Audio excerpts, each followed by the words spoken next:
행복한 아침입니다. 우리 아침 예배로 하나님 앞에 함께 나가겠습니다. 오늘은 마태복음 8장 28절에서 34절까지의 말씀을 우리 함께 읽으시고 하나님 말씀을 나누겠습니다. 또 예수께서 건너편 가다라 지방에 가심에 귀신 들린 자 둘이 무덤 사이에서 나와 예수를 만나니 그들은 몹시 사나워 아무도 그 길로 지나갈 수 없을 지경이더라. 이에 그들이 소리질러 하나님의 아들이여, 우리가 당신과 무슨 상관이 있나이까? 때가 이르기 전에 우리를 괴롭게 하려고 여기 오셨나이까?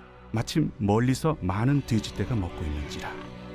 귀신들이 예수께 간구하여 이르되 만일 우리를 쫓아내시려면 돼지떼에 들여보내주소서. 가라. 하시니 귀신들이 나와서 돼지에게로 들어가는지라. 온 떼가 비탈로 내리더라 바다에 들어가서 물에서 몰사하더니 치던 자들이 달아나 시내에 들어가 이 모든 일과 귀신 들린 자의 일을 고하니 온 시내가 예수를 만나려고 나가서 보고 그 지방에서 떠나시기를 간구하더라. 지금 제자들과 함께 예수님은 배를 타고 건너가는 중이십니다. 우리가 어제 살폈지만 바람과 바다도 순종하는 모습을 보고 제자들 역시 이분이 도대체 어떤 분인가 너무나 놀랍고 감탄하는 그런 장면이 나왔었죠. 자, 오늘은 예수님께서 드디어 이 배의 목적지였던 이 가다라 지방에 도착을 하셨습니다. 참고로 이 지역은 예루살렘 북쪽에 있는 이 갈릴리 지역인데 이방 지역의 데가볼리의 10개의 도시 중에 하나입니다. 자, 여기 봤더니만 예수님을 딱 맞이하는 사람들이 있어요. 바로 귀신 들린 자 둘이 이 무덤에서 나와서 예수님을 맞이하는 장면입니다. 자, 이들의 평소 모습이 어땠을까? 성경은 너무 사나워서 아무도 그 길로 지나갈 수가 없을 정도였다는 거죠. 참 광란이겠죠? 자, 그런데 예수님께는 두려움으로 소리를 지릅니다. 이들이. 그러면서 29절에 이런 얘기를 해요. 하나님의 아들이여, 우리가 당신과 무슨 상관이 있나이까? 라는 겁니다. 자, 예수님을 하나님의 아들이라고 불러요. 자, 하나님의 아들이란 뜻은 이 구약 성도들이 다 알고 있습니다. 바로 메시아란 뜻이에요. 메시아는 이 종말의 심판자라는 거죠.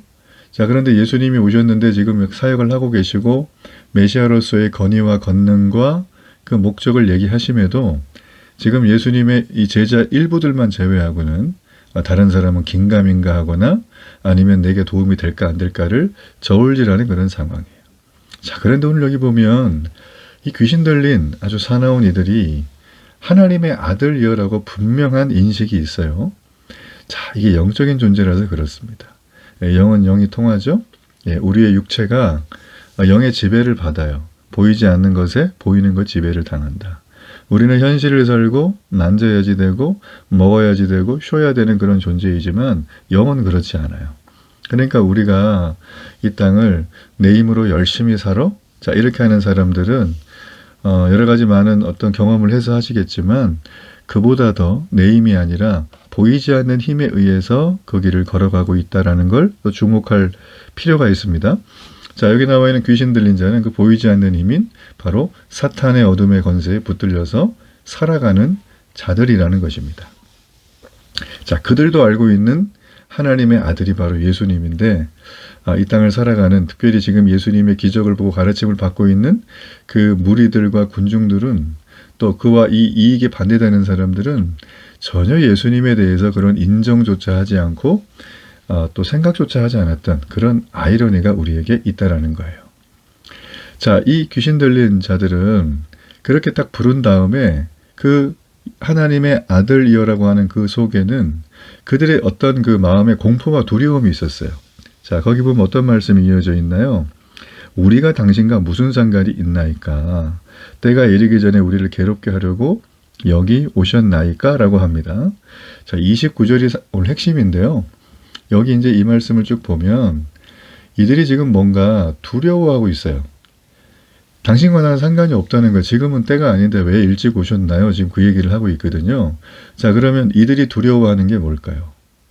여기 보면 이 괴롭게 하다라고 하는 이 원어적 의미가 물리적 고문을 가하거나 고통을 가해서 심판한다는 의미가 있어요. 그러니까 귀신들은 지금 아직 심판의 때가 되지 않았는데 이렇게 일찍부터 고통을 받아야 되는 것에 대해서 억울함을 호소하는 겁니다. 참, 얘들도 뭐 억울한 게 있나 봐요. 자, 이 귀신들의 말에 예수님은 별 반응을 안 하세요. 그러니까 예수님이 반응 안 하는 걸 보고 귀신들은 직감했어요. 이게 내 메시아 심판을 피할 수 없는구나. 자, 그래서 마지막으로 예수님께 구합니다. 자, 30절에 보니까 어떤 말씀이 있나요? 저 멀리 떼에 돼지떼가 먹고 있는 걸 봤어요. 그래서 예수님께 우리를 쫓아내실 거면 쫓아내는 거, 쫓임을 당하는 걸, 쫓김 당하는 걸 지금 이들이 알고 있어요. 그죠? 영적인 존재예요. 그래서 사람만 이걸 몰라요. 저 옆에 있는 돼지떼에 들어 보내달라고 애원을 해요. 그랬더니 예수님이 이제서야 한마디 얘기를 하는데 가라! 이런 표현을 합니다. 가라. 자, 이거는 원어로 보면 사라져라, 없어져라는 뜻과 더 가까워요. 예수님이 이 귀신의 세력, 사탄의 세력을 어떻게 대하는지 아시겠죠? 절대 타협하지 않습니다.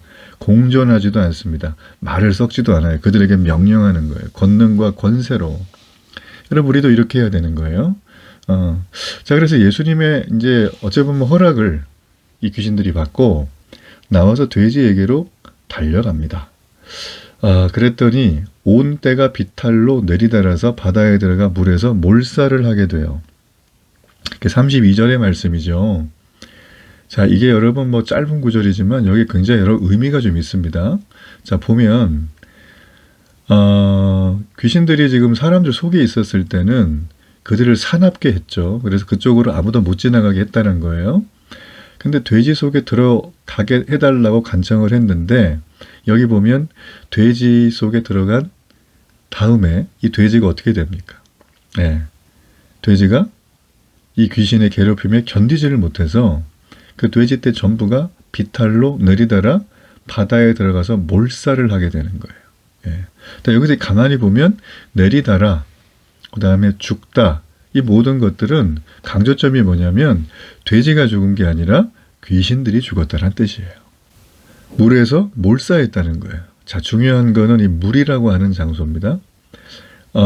이 히브리적인 어떤 그 당시의 그 문화 정서를 볼 때 이 물이라는 건 여러분 귀신들이 물에 상징하는 게 뭐냐면 이 시면 무저갱이에요. 그러니까 최후의 심판 장소가 게헨나인데 거기까지 가기 전에 잠깐 갇혀 있는 장소를 말합니다. 그러니까 결국 예수님은 이들의 요청대로 이들을 바로 심판하면서 고문하고 고통에 처하지는 않으셨어요. 그런데 무저갱의 감옥에 넣으시면서 메시아의 심판이 이미 시작됐다. 사탄의 나라가 무너지는 천국이 곧 올 것이다. 자, 이거를 지금 보여주신 거죠. 예수님의 이런 귀신을 쫓아내는 사역이나 죽은 자를 살리는 건 사탄의 권세에 지배받고 있는 이 세상, 그 세상에 천국이 도래했다. 하나님의 나라가 임했다. 하나님의 왕국이 임했다라는 거예요. 그래서 킹덤 오브 갓이에요. 하나님의 왕국, 하나님의 나라가 임했다는 거죠. 여러분, 하나님의 나라는 어떤 장소를 말하는 게 절대 아니에요. 언제 온다, 그것도 이미 오셨어요. 하나님의 나라는 통치의 개념이에요. 지금 하나님이 오셔서 이렇게 통치를 하시니까 이 귀신들이 무적의 감옥에 들어가잖아요. 그렇죠? 그래서 우리가 기도할 때 이 악한 영들을 하나님 물리쳐 달라고 기도할 때 예수 그리스도의 이름의 권세로 하는 게 바로 이겁니다. 그 이름의 권세로 지금 현재 무적영의 감옥에 갇혀 있는 수많은 귀신들이 예수님 이후로부터 지금 굉장히 많다는 거죠. 자, 이게 최후의 심판할 때 바로 이들은 전부 다 게헨나로 가게 될 거예요. 자, 우리가 이 말씀을 통해서 깨달을 수 있는 굉장히 중요한 부분이 있습니다. 자, 제일 먼저는 귀신들도 하나님의 아들이 예수님인 걸 알았어요. 그런데 많이 배운 바리새인들, 당시의 종교 지도자들, 또 예수님의 기적 베품에서 뭔가 이렇게 혜택을 좀 받고 싶은 수많은 군중과 무리들은 이런 걸 전혀 생각하지도 않고 고민도 안 하고 그냥 자기들 뜻대로 생각하는 거예요. 오늘날 우리가 교회를 다니지만 예수님에 대해서 알 생각도 별로 없고 그저 그분이 주는 혜택을 누리고 싶은 어떤 복지적인 교인들이 있어요. 교인이라 하기도 좀 민망하죠. 그냥 종교 행세를 하는 거기 때문에 그런 분들이 만약에 우리 주변에 보이신다면 첫째는 공동체가 그들을 위해서 품어주고 기도해 줘야 됩니다. 우리는 사람을 쉽게 판단해서는 안 돼요. 분별은 해야 되지만 그래서 그들을 위해서 기도해 주고 그 영혼이 참된 우리 메시아 예수 그리스도를 통하여 죄가 용서받고 이제 이 땅에 있는 불의한 자가 아니라 의로운 자가 되어서 의로운 자라는 얘기는 예수 그리스도의 보혈로 씻음받은 자를 의로운 자라고 합니다. 내가 윤리와 도덕으로 깨끗하게 살고 그게 의로운 게 아니에요. 그래서 그렇게 의로운 자가 되어서 이제 하나님의 자녀로 이 땅을 살아가게 되도록 우리가 이제 그것을 기다리고 기대해야 되는 거죠. 자, 왜 그러냐면 33절과 34절에 보면 자, 이 모든 일을 이제 이걸 돼지를 치던 이제 사람들이 가서 알려주니까 온 마을이 놀랍니다. 예수님 만나려고 나갔어요. 그런 다음에 예수님께 하시는 말씀이 제발 우리 동네를 떠나시기를 간구해요. 네, 굉장히 아이러니죠, 그죠? 지금 천국의 역사와 이 놀라운 부유함이 임했는데 이들은 오히려 예수님이 떠나기를 바라요. 결론은 이겁니다. 귀신들이 예수님을 무서워해서 제발 자기들을 지금 심판하지 말고 돼지떼에 들어가게 해달라고 간청했던 것처럼 이 가다라 지방에 있는 온 시내 사람들도 예수님이 무서워서 제발 자기들과 함께 있지 말고 떠나달라고 간청하는 거예요. 이들은 예수님의 영광과 권세를 다 받죠? 근데 예수님께 속하지를 않아요. 귀신들과 같이 예수님의 반대편에 서 있는 거예요. 우리 역시 신앙생활을 오랫동안 했고 교회에 몸담고 있었고 이런 것도 물론 중요한 의미를 차지할 수 있지만 내가 정말 믿음으로 하나님의 아들이신 예수님의 통치하는 그 통치 안에 들어가 있는가, 그분의 통치가 세상에 임할 수 있도록 나는 삶 속에 빛과 소금으로 선포하며 살아가고 있는가, 우리는 오늘 그 부분을 점검해 봐야 됩니다. 우리는 세상 속을 살아가면서 세상의 여러 가지 풍랑과 파고 때문에 아이고 힘들어요. 예수님 하나님의 아들 이게 내게 무슨 의미가 있나 우리는 자주 잊어버리죠.